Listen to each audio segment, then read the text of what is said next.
Caros amigos, bem-vindos a mais um episódio de hoje na Segunda Guerra Mundial.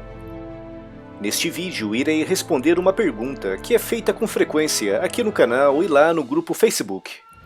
Se Hitler tinha prometido não invadir a Tchecoslováquia em 1938, por que a invasão alemã de março de 1939 não levou à guerra?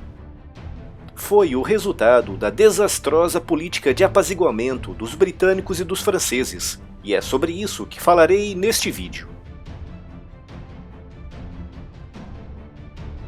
Desde que subiu ao poder, em 1933, Adolf Hitler tinha um grande objetivo em mente: rasgar o Tratado de Versalhes.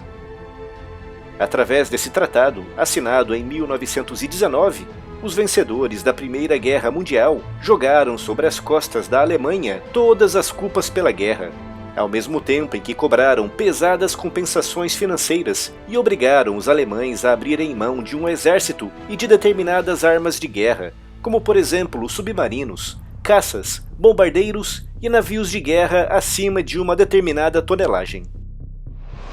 Mas Hitler sabia que se anunciasse publicamente a sua intenção, os britânicos e os franceses poderiam atacar a Alemanha, como aliás estava previsto no tratado. Por isso, a tática escolhida foi a de ir com calma, testando aos poucos e com muito tato as disposições das potências aliadas. O primeiro ato concreto de Hitler nesse sentido ocorreu no dia 7 de março de 1936, quando entrou com o seu exército na Renânia, uma região na fronteira entre a Alemanha e a França que deveria permanecer desmilitarizada, criando assim uma espécie de zona tampão entre os dois países. A remilitarização da Renânia foi duramente contestada por alguns políticos franceses e britânicos, com a França chegando mesmo ao ponto de solicitar ao Reino Unido uma intervenção armada contra a Alemanha. Mas a proposta francesa foi recusada por Stanley Baldwin, na época primeiro-ministro britânico, que argumentou dizendo que os alemães estavam apenas andando pelo seu próprio quintal. No entanto, os generais alemães temiam um ataque britânico e francês pela Renânia, tanto é que alguns generais chegaram mesmo a planejar secretamente um golpe de Estado contra Hitler em caso de guerra. E publicamente deixaram bem claro seu receio, com grandes discussões e tentativas feitas no sentido de fazer Hitler desistir dessa ideia, mas sempre sem sucesso. Mas como os britânicos e franceses não reagiram à remilitarização da Renânia, Hitler viu crescer a sua confiança e também o seu poder interno na Alemanha. Acusou os generais de serem fracos e covardes, fazendo questão de mostrar a todos que apenas ele tinha coragem para peitar os aliados.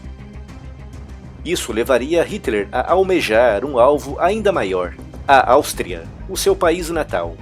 Para Hitler, a Áustria e a Alemanha eram essencialmente a mesma coisa, e ele sonhava em um dia juntá-los debaixo da bandeira do Reich alemão.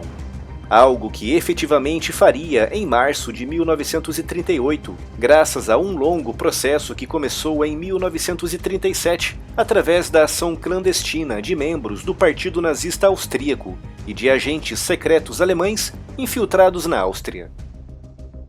Durante meses, o governo austríaco foi sendo minado e enfraquecido por dentro e por fora, levando à sua queda em março de 1938, um evento que Hitler aproveitaria para avançar com as suas tropas. Mais uma vez, esse movimento agressivo de Hitler não foi respondido pelos britânicos e franceses, o que só fez crescer em Hitler a certeza de que eles eram fracos e que não estavam dispostos a oporem-se às pretensões territoriais alemãs no leste da Europa.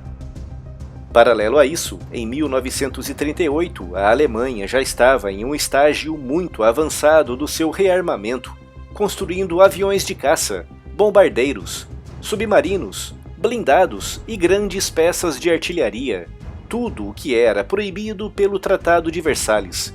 E novamente os britânicos e os franceses fizeram vista grossa. Desde 1937 que o Reino Unido era governado pelo primeiro-ministro Neville Chamberlain, um grande defensor daquela que viria a ser conhecida como a política do apaziguamento. De acordo com Chamberlain, Se as potências ocidentais fizessem algumas concessões a Hitler, seriam capazes de saciar a sua sede e desejo expansionista. Mas como veremos adiante, estavam profundamente enganados.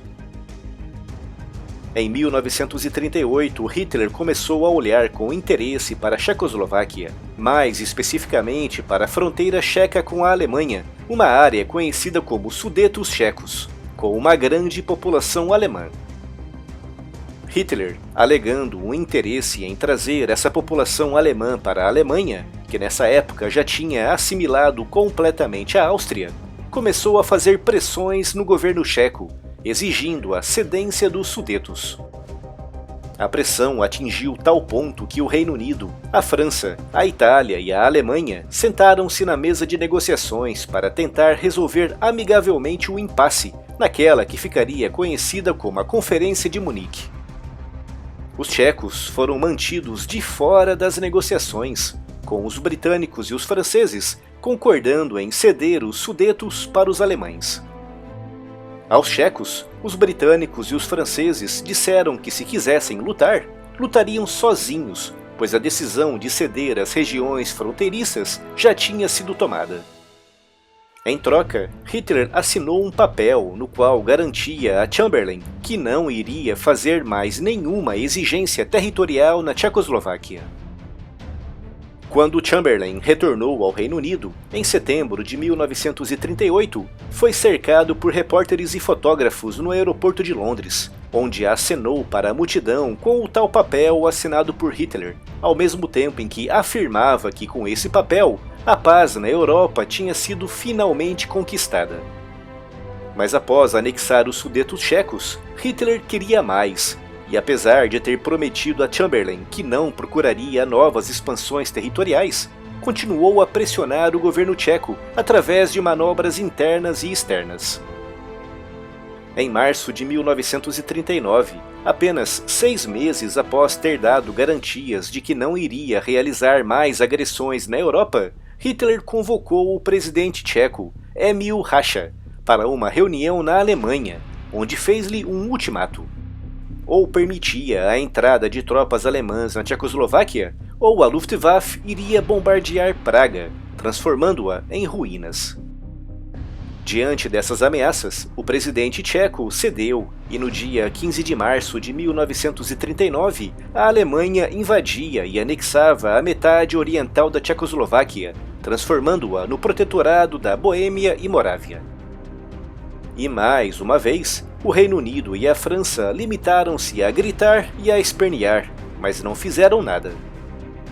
Para Chamberlain, não valia a pena ir para a guerra por causa da Tchecoslováquia, e intimamente acreditava que Hitler, agora sim, já estaria completamente saciado e que não arranjaria mais problemas na Europa. Mas Hitler queria mais.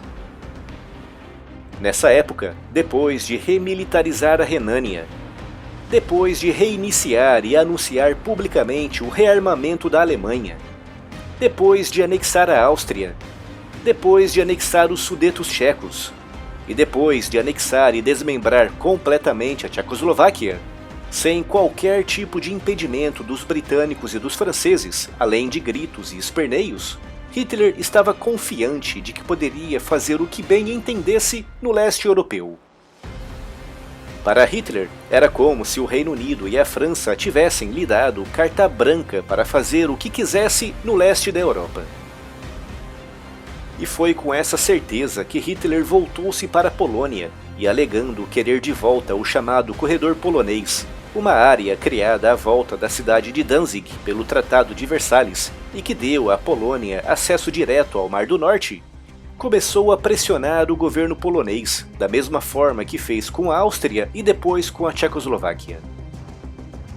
Hitler tinha a certeza de que os britânicos e os franceses fariam a mesma coisa que fizeram nesses outros países, que iriam apenas gritar e espernear, mas no final não fariam nada para proteger a Polônia. Hitler sabia que os poloneses tinham feito um pacto militar com os britânicos, mas os tchecos também tinham um pacto militar com os britânicos e mesmo assim não houve guerra. E foi com essa certeza de que eles não fariam nada que no dia 1º de setembro de 1939, Hitler invadiu a Polônia. Mas aí já era demais. Depois da Renânia, depois do rearmamento, depois da Áustria, depois dos Sudetos e depois da Tchecoslováquia, a Polônia foi a gota d'água para os aliados, o que levaria o Reino Unido e a França a declararem a guerra à Alemanha 3 dias após a invasão da Polônia, no dia 3 de setembro de 1939, dando assim início à Segunda Guerra Mundial. Quando Hitler soube da notícia da declaração de guerra, ficou em choque, pois não contava com isso, e deixando-se cair no sofá, exclamou: "E agora?" Durante anos, Hitler apostou todas as suas fichas no campo diplomático europeu e venceu sempre. Mas em 1939, a sua aposta correu mal, lançando o mundo na pior e mais destrutiva guerra da história. Tudo por culpa da tal política de apaziguamento dos britânicos e franceses. Até 1938, o exército alemão não seria capaz de deter uma invasão conjunta britânica e francesa, mesmo se fosse em pequena escala. Mas em setembro de 1939, o exército alemão já era um dos maiores e mais bem equipados do mundo. Ou seja, a guerra declarada em 1939 veio tarde demais, e só terminaria 6 anos depois.